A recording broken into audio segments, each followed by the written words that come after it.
सुषमा की फैमिली और मनोहर की फैमिली सुषमा और मनोहर की शादी धूमधाम से करवा देते हैं। रामदास अपने खेतों में काम कर रहा होता है, तभी उसका बेटा कनोहर वहां आता है और बोलता है, पापा, जमींदार अंकल घर पर आए हुए हैं, घर पर चलिए। घर वापस आने लगता है। और हाँ, आज से तुम हमारा कंपनी का मालिक हो। सोनपुर नाम के एक गांव में रामदास नाम का किसान रहता था। उसके घर में उसकी पत्नी मीरा और 2 बच्चे रहते थे। एक दिन की बात है, रामदास अपने खेतों में काम कर रहा होता है, तभी उसका बेटा कनोहर वहां आता है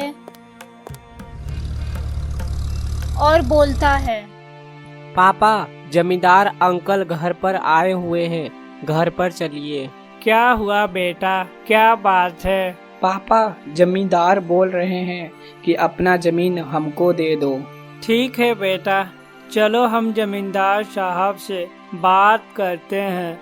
क्या हुआ जमींदार साहब, क्या बात है? देखो रामदास, तुम अब बूढ़े हो गए हो, अब तुमसे खेती भी नहीं हो रही है, इसलिए बोले कि तुम हमसे कुछ पैसे ले लो और हमें अपना खेत दे दो। नहीं जमींदार साहब, हम अपना खेत दे देंगे तो क्या खाएंगे? देखो रामदास, खेत के बदले में तो हम तुम्हें पैसे दे ही रहे हैं।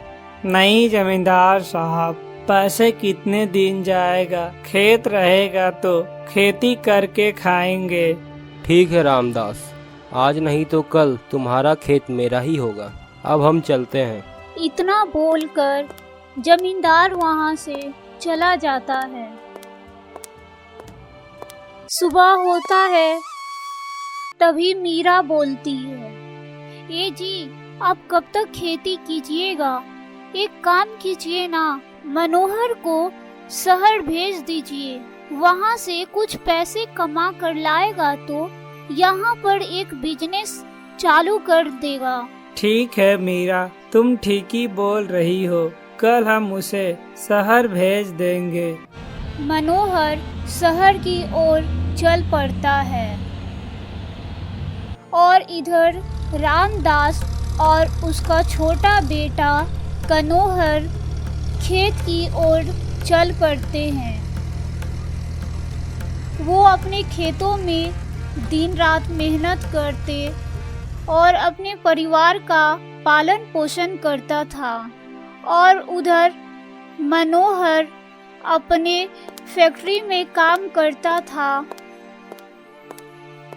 उसकी कंपनी में एक अच्छी लड़की थी। मनोहर उस लड़की को मन ही मन पसंद करने लगा।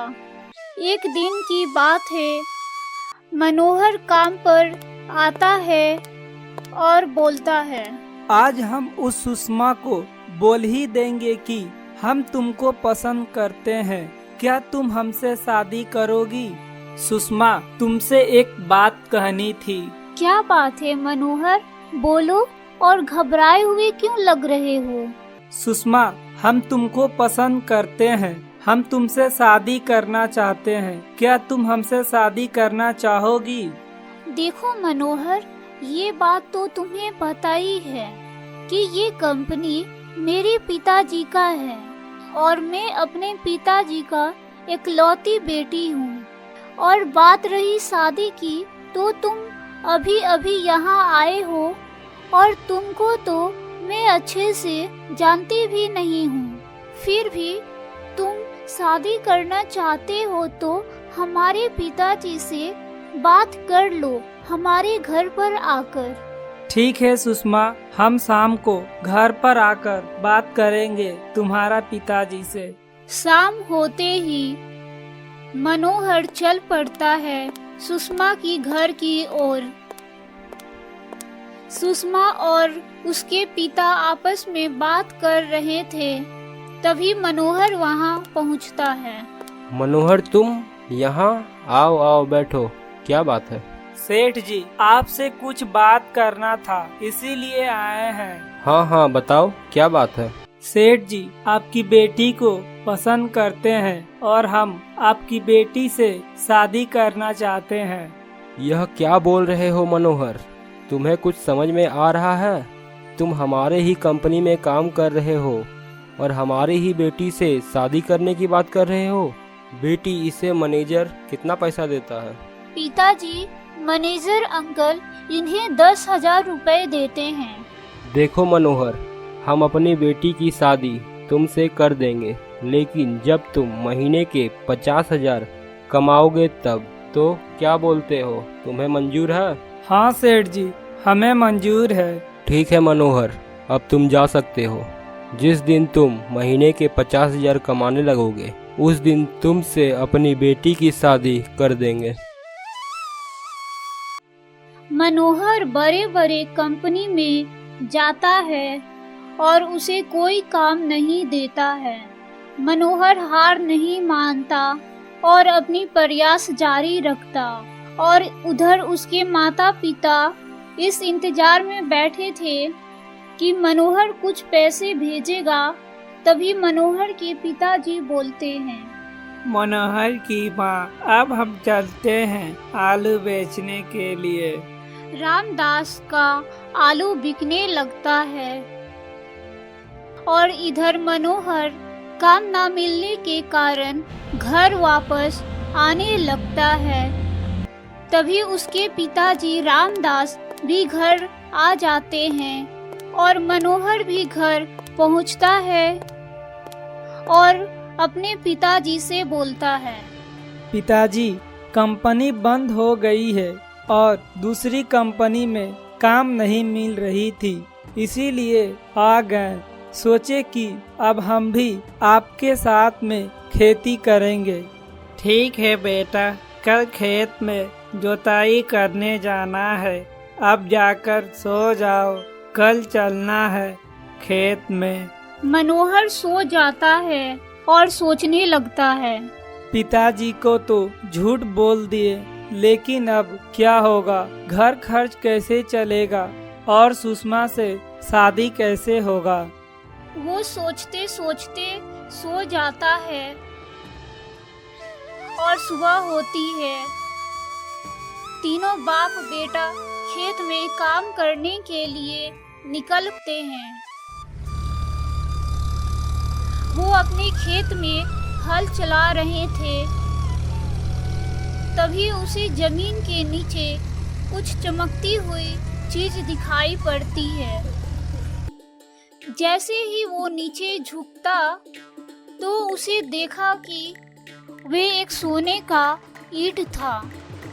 ये देखकर मनोहर बहुत ही खुश हो जाता है और सोने का ईंट घर लाता है और अपने पिताजी को बोलता है, पिताजी, हम सोच रहे हैं कि इस ईंट को बेच देंगे तो हमारी स्थिति सुधर सकती है और गांव वालों को भी स्थिति सुधर सकती है। क्या बोल रहे हो पिताजी? वह कैसे बेटा, गांव वालों को स्थिति सुधर सकती है? देखिए पिताजी, गांव में एक भी हॉस्पिटल नहीं है, ना ही बच्चों के लिए एक भी स्कूल है, ना ही बड़ों के लिए रोजगार है। हम सोच रहे हैं कि इसी गांव में एक फैक्ट्री खोल देते हैं। ये तो बहुत अच्छी सोची है तूने। मनोहर कुछ दिनों में एक स्कूल खोल देता है जिसमें बच्चे पढ़ाई करने आने लगते हैं और एक हॉस्पिटल भी खोल देता है। उस हॉस्पिटल में लोगों की फ्री में इलाज होता है। कुछ दिनों में मनोहर अमीर बन जाता है और एक फैक्ट्री खोल देता है। उसके बाद मनोहर सुषमा के घर चला जाता है। उसके पिताजी से बात करने के लिए। आओ मनोहर आओ, बैठो। तुम्हारा ही इंतजार था। तुम्हारे बारे में बहुत सुने हैं कि तुम अपने गांव को डेवलप कर दिए हो। अब हम अपनी बेटी की शादी तुम्हारे साथ खुशी खुशी करना चाहते हैं। और हाँ, आज से तुम हमारा कंपनी का मालिक हो। सुषमा की फैमिली और मनोहर की फैमिली सुषमा और मनोहर की शादी धूमधाम से करवा देते हैं।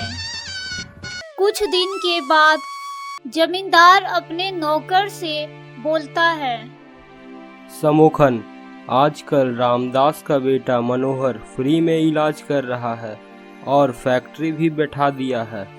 कुछ ऐसा करो तो इसका फैक्ट्री और हॉस्पिटल बंद कर दे, पुलिस से कंप्लेन करवा के। ठीक है जमींदार साहब, हम कुछ ऐसा षड्यंत्र रचते हैं कि मनोहर का स्कूल, फैक्ट्री और हॉस्पिटल बंद करवा देते हैं पुलिस को बुलाकर। उसी रात जमींदार के पत्नी का पेट में दर्द होने लगता है। तभी जमींदार मनोहर के हॉस्पिटल में लेकर चला जाता है और जमींदार की पत्नी ठीक हो जाती है। तभी जमींदार बोलता है, कितना पैसा हुआ है मनोहर? जमींदार साहब, हमारे हॉस्पिटल में गरीब हो या अमीर हो, उसका इलाज फ्री में होता है। आप तो हमारी जमीन लेने के पीछे पड़े थे। अगर आप उस दिन जमीन ले लेते तो आप अपनी पत्नी की देख नहीं पाते, क्योंकि उसकी पेट की एक नस कट गई थी और यहाँ से दूसरी जगह ले जाते आपकी पत्नी मर जाती। ये बात सुनकर जमींदार बहुत ही भावुक हो जाता है और बोलता है, मनोहर बेटा, माफ कर दो हमें। अब हम ऐसा किसी के साथ नहीं करेंगे। उस दिन के बाद से सारे गांव के लोग आपस में मिलजुल कर रहने लगते हैं। अगर वीडियो अच्छी लगी तो वीडियो को लाइक करके चैनल को सब्सक्राइब कर दे।